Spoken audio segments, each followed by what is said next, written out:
Start out with accents, man. You get to play around with this one. What's it like kind of going into that type fun type accent, the Cleveland? Yeah, I'm from the hood in Cleveland, so it's a far stretch from where I'm from, which is in North London, you know. I grew up in a pretty privileged background, so I had to go in the opposite direction. It was interesting. I mean, you know, I love doing it. I mean, I think if you're an actor, either get it right or forget about it, go home. That's my position on it. So I believe I did that, and I hope I did that. I mean, you be the judge of that. You guys get really close in this. It seems like a really tight-knit group of guys, the four of you guys. Like, what's it like with this set? What was the camaraderie? Was it just everyone was friendly and everyone kind of got into it?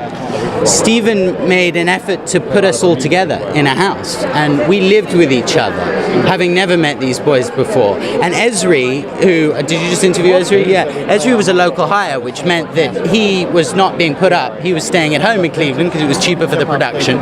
So it was three of us living together, and then Esri on his own at home with his parents. And I said to Esri, come over, and I bought in an air mattress, and I set him up in the closet in my bedroom so he'd be there with us. And it's an integral part of our chemistry on screen that we live together every single day. How real was this shoot? I mean, there's stuff going on behind the scenes that was really real and raw. I mean, this is a real shoot. It was a real shoot. I was walking through a crowd doing, we were at a Puerto Rican festival that happens every year in Cleveland, and though we'd locked, you know, the capacity to film there, we didn't, you know, there were a lot of people in the crowd who obviously weren't in the film and not signed off extras. We were walking through, it was a shot with my girlfriend and the boys with me, and about 10 feet from me, I heard a bit of like oohing and eyeing, and I just heard two shots, and someone was killed 10 feet from me. That's insane. Yeah, while we were shooting. Wow. Yeah. What's it like going from like a Nick and Nora type set to this type of set? I mean, both must be fun, but you know what I mean.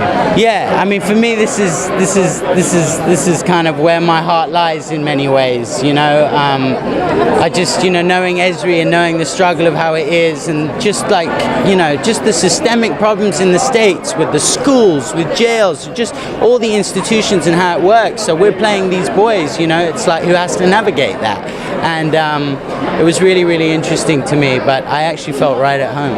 I felt right at home. I've been a rascal my whole life, man, you know, so.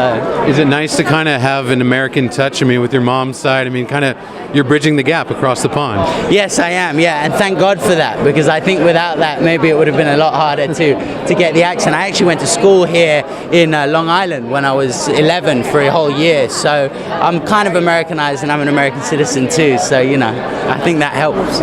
Last question. I know you spent some time on a kibbutz. I grew up on a kibbutz myself. Wow. What's your fondest memory of kibbutz like? Oh, hi, Erica. How are you? Nice to see you. I have to be honest here. It was wake up at 6 a.m. working on an organic fish farm, right? Working hard hours until 12, and then it's beer and Swedish girls. I mean, that's it. So go figure. I don't need to elaborate more on that with what I did with the rest of the day.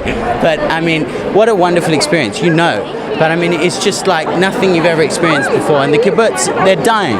They're dying as a result of capitalism in the world, and especially in Israel. And I'm really grateful I was able to do that. I come from a North London Jewish family.